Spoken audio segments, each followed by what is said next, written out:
We are go. Hello, YouTube. Welcome to another episode of our movie reviews. I am the Kingpin of Cinema. And I'm the QB999. That he is. And we got another movie review for you, and since it's Halloween, this really fits in with the whole Halloween... Theme. It's a theme. I was going to say something, but I totally blanked. Whatever. So, the movie we're talking about is Paranormal Activity 2. Now, everyone remembers the first one. It was a huge smash hit across the country. Everyone loved it. It was naturally scary. It was a found footage type movie that actually was good. And it was actually really scary, too. It was actually a movie that was kind of extended from a film festival movie that was really popular. Mm-hmm. This one, however, is just a sequel. It has a new director. It's basically kind of an all-new setting. It has a bigger budget, $4 million. It has a bigger budget, but it still made that within like the first weekend.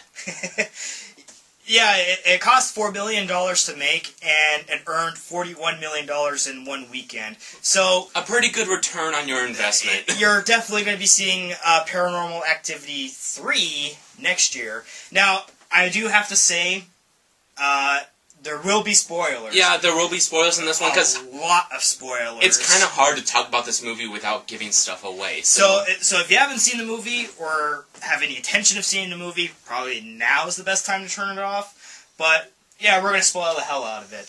Okay. Well, the first spoiler I want to give away is the little 2 on the name of Paranormal Activity 2. This one throws you for a loop. It's actually not a sequel. It's a prequel. Yeah. And it kind of... I know it leads you to believe that this really is a sequel. You see Katie, the girl from the first movie who gets possessed and kills her boyfriend. And Mika, her boyfriend. Well, actually, first you see her, and then it's kind of like, hey, where's Mika? He didn't really feel like coming out today, making you think, oh, is she still possessed? And then later on you see Mika, and then that's when it tells you, oh, this is 60 days before he died. So this is Katie's sister and her family, and that's what we're following. And fairly early on, you know, the movie basically is like, yeah, the demon is here because the whole house is just complete torn apart. So they get cameras. They need to kind of give you a reason for why you can see everything, because this isn't really a place where someone's going to be holding a camera all the time. So they come home one day, find their house ransacked, so they get security cameras, and that's kind of where a majority of our perspective is from. Yeah, you still have the handheld camera, but it's not the main focus point as it was in the first movie. Yeah, and the first movie was a lot more linear. With this one, it jumps around a lot more. With the events that happens in the first one, it started out small with maybe just a door slightly moving, and then noises here and there, and then the noise get louder, and then things start moving, and then it goes from day to stuff start happening, or stuff happening at night to stuff happening during the day too. On this one, it's not as linear. It kind of jumps around with how intense the situation is, and unlike the first one, stuff here starts happening in the day first. So I think it's kind of telling you anything can happen at any time. It's not like you're going to see the camera where it says night number 1, and that's definitely when something's going to happen. It can happen at any time. Now, I'll say this right now. I thought the movie was okay, the sequel. I love the first one, and the first one is by far a more superior movie than this. But this is still, it's okay. Yeah, I don't hate it. The problem with the non-linear scares is that when you get scared, you expect the next thing that happens to scare you even more. But when it's a smaller thing and doesn't quite get the same effect, then you're kind of disappointed. It's still good stuff. The problems I have with it isn't in terms of the scares or the escalation in the scares, because all of that's really good. My problem is that the movie tries to give answers as to why all of this is happening, and I feel like that would have been the first thing I would have cut from the movie. It's anything like that. When stuff starts happening, the daughter starts, like, researching all this stuff, and of course, in all the internet, finds this one answer for the problem where apparently somewhere down the family line, someone made a deal with a demon to gain wealth and power in exchange for the first born male's soul. And it just so happens that their newborn baby is the first male in that side of the family for a long while. Since, like, the 30s. Now, a lot of people didn't like that fact, but I kind of like it that, yeah, it's a theory, but it's never really proven in the movie. It's just the closest theory that they have. It's highly suggested that's what the demon is after. Personally, you know, I kind of feel like it didn't need to be there, and it made it too Hollywood, kind of. And another thing that I would have cut is the Ouija board scene as well. Yeah, you know, the Ouija board scene, the first one, where he's kind of playing with it. It worked really well. In this one, it didn't need to be there. It just didn't. It didn't fit. Yeah, it's like it tries to tell you what the ghost is really after the baby, but you could kind of guess that for yourself from the very beginning. You could have figured that out pretty quickly by yourself. So that wasn't really needed. I'm thirsty. Anyway, they actually got a lot of good actors for this one, too. The family was actually pretty convincing. It's believable, and the best actor of the movie is the dog. They actually, I swear most of the budget had to go towards training that dog.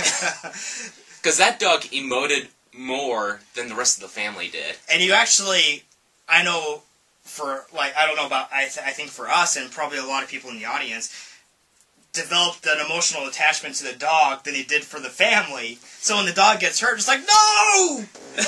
You fucking demon! You bastard, I'm gonna kick your ass! Yeah, the dog actually does battle with his demon, and all you see is the dog get dragged away and supposedly thrown across the room into a wall. The dog did nothing, it was just protecting its home. Asshole. Yeah, definitely the scares range from just noises to a part where she's sitting in the kitchen and suddenly just all the cabinet doors explode open. Which was awesome. See, this is what this movie needs to do, and what sequels need to do. They need to make it kind of familiar, but crank it up to 11. And then this one does succeed in doing that. It does that a couple times, especially near the end. In the last one, in the first movie, Katie gets bitten, and then she becomes possessed. In this one, you see that happen again, where she's sitting on the staircase waiting for the rest of the family to get home from the vet, where she starts getting dragged down the staircase and she's holding on, she's being lifted up into the air, being pulled. She gets back up, she runs up to the baby's room, nabbed again, and gets dragged all the way down the stairs to the basement. And she's in there for like 3 hours. And you see all the claw marks on the door, like her trying to scratch her way through. And then, of course, after that, she gets really quiet and weird and just kind of sitting and staring off into dead space. And it brings us to probably another one of my favorite characters, is Escuela, the family Hispanic housekeeper. Of course, she knows what's going on from the very beginning. She's blessing the house and everything. She's blessing the house, and they come home and they're like, Escuela, what the fuck are you doing? Señor, el diablo! El diablo! What? El diablo! El Diablo, you're fired! Get out of here! Yeah, because the father, of course, is one of those people that just doesn't tolerate any of that witchcraft. So, but when shit hits the fan, who's the person they call? Not a priest, they call Escuela! and she knows exactly what to do. Oh, cloth covered in olive oil! Just put it on her and it'll be fine. Now, basically what she tells him is that you can get rid of the demon, but you're going to transfer it to someone else, and it has to be a blood relative of the person. So they instantly know, if we get rid of it, it's just going to go to her sister's house. Mm-hmm. And there's your tie-in to the first movie. So long story short, they succeeded, and the demon goes to, the first movie. And the thing that gets me is, like, the father's like, I'm not going to tell anyone about this. No one has to know. I'm not going to tell anyone. Why? I mean, if you knew it was going to go to a blood relative, wouldn't you tell them? Show them the footage that you have and be like, hey, dude, Be ready for this. Yeah, you just get the cross and cover in olive oil and boom, there you go. But then apparently, I guess if they did that too, it would just go right back to them. I don't know. It's not explained. But if you ever have a demon problem, just call Escuela. She knows what to do. She has all the answers. And another thing, about a week goes by after the possession, and they're just back to everything normal. Wouldn't you instantly get baptized and cover your house in crosses? I mean, you prove that demons exist, so there must mean God exists. So wouldn't you convert and No, because we can't talk about it. We can't talk about it. Wouldn't you keep Escuela in the house? But anyway, so after they exorcise the demon from their house, it goes to Katie's house, and that's where the first movie starts. And it kind of shows the beginning of that one to tie it together. And then it goes to the night where she gets possessed and kills Mika. And then the next night, you go back to her sister's house. Everything seems normal. All the cameras are still rolling. Dad is downstairs watching TV, and there in the background is bloodstained Katie. Katie, which the previews kind of ruined. Yeah, it kind of showed her in the previews already, so you knew something like this was going to happen. So she goes up behind the dad and does, breaks his neck. Of course, the baby's upstairs crying, so mom's holding him. No, wasn't the daughter? No, it was the mom. It was the mom, because the daughter was away at that time. Right. And then Katie comes in there and just fist palms her into the wall, and I guess that killed her. So, of course, the demon in the end does get the baby. It wanted that baby. It needed fuel for its strain. Anytime I see a child, I get really hungry, so the demon must have been hungry. That's the only way I could explain it. So, that's Paranormal 2.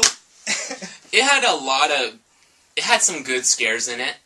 I was hoping for a little more, but definitely the sequence of just the way things progress, it did work out pretty well. It's okay. I mean, it's as far as the lost footage or found footage genre goes, this is one of the good ones. It's probably one of the better. It's probably the second best after the first one. No, the best one is still Cannibal Holocaust. But that's a story for another day. That's all the time we have for, and thanks for tuning in. Kingpin of Cinema and QB999, signing out.